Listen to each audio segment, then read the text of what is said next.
নমস্কার বন্ধুরা, কেমন আছো সবাই? আদ্রিস কুকিং অ্যান্ড ব্লগসে তোমাদের স্বাগত। আবারও হাজির হলাম নতুন আরেকটি রেসিপি নিয়ে। আজ আমি করছি চিড়ের মোয়া। চিড়ের মোয়া করতে প্রথমে নিয়ে নিচ্ছি 1 কেজি পরিমাণে গুড় ও সামান্য পরিমাণে জল মিক্সড করে এটা ভালোভাবে জাল দিতে হবে।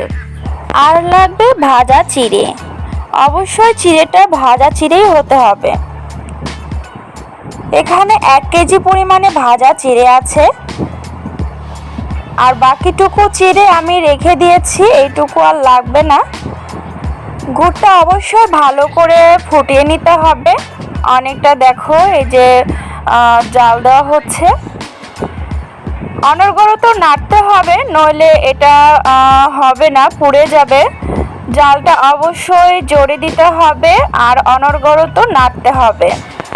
আর হ্যাঁ, অবশ্যই গুড়টা পারফেক্টভাবে রেডি হয়েছে কিনা তা পরীক্ষা করার জন্য একটা বাটিতে সামান্য পরিমাণে ঠান্ডা জল নিয়ে তার মধ্যে গরম গুড়টি সামান্য পরিমাণে একটু ঠান্ডা জলে দিয়ে দিতে হবে। যদি দেখা যায় যে দলা একটা পাক চলে এসেছে দেওয়ার সঙ্গে সঙ্গে, তাহলে বুঝতে হবে গুড়টা একদম চিড়ের পাক ধরার জন্য একদম ঠিকঠাক রেডি।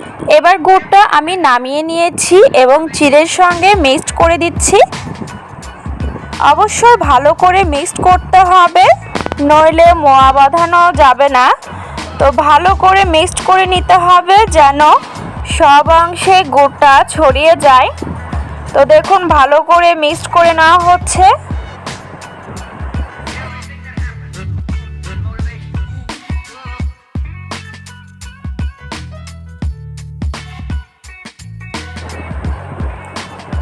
অনেকটা মিক্সড করা হয়ে গেছে। এবার তাড়াতাড়ি করে আমাদের মোয়াটা তৈরি করতে হবে। ঠান্ডা হয়ে গেলে অনেকটা ঝুরঝুরে হয়ে যায়, তখন মোয়া বাঁধানো সম্ভব হয় না। এই জন্য গরম থাকা অবস্থায় তাড়াতাড়ি করে মোয়াটা করে নিতে হবে। গুড়টা অনেকক্ষণ ধরে জ্বালানির জন্য অনেকটা গরম থাকে, তো একটু সাবধানে কাজ করতে হবে যেন হাতটা পুড়ে না যায়, সে বিষয়ে আমাদের খেয়াল রাখতে হবে। তো এই যে ভালো করে চেপে চেপে চেপে চেপে করতে হবে। এভাবে করলে ভালোভাবে এঁটে থাকে, পরে ছেড়ে যায় না, সুন্দরভাবে মজবুত হয়।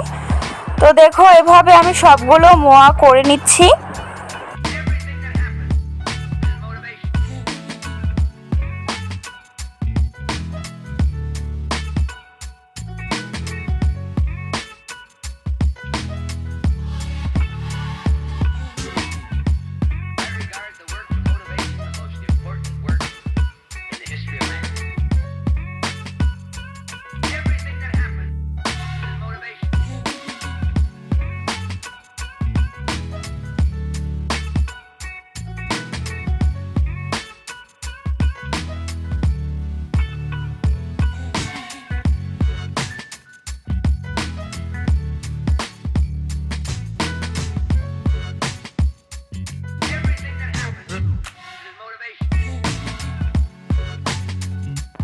এক এক করে সবগুলো মোয়া করে নিয়েছি।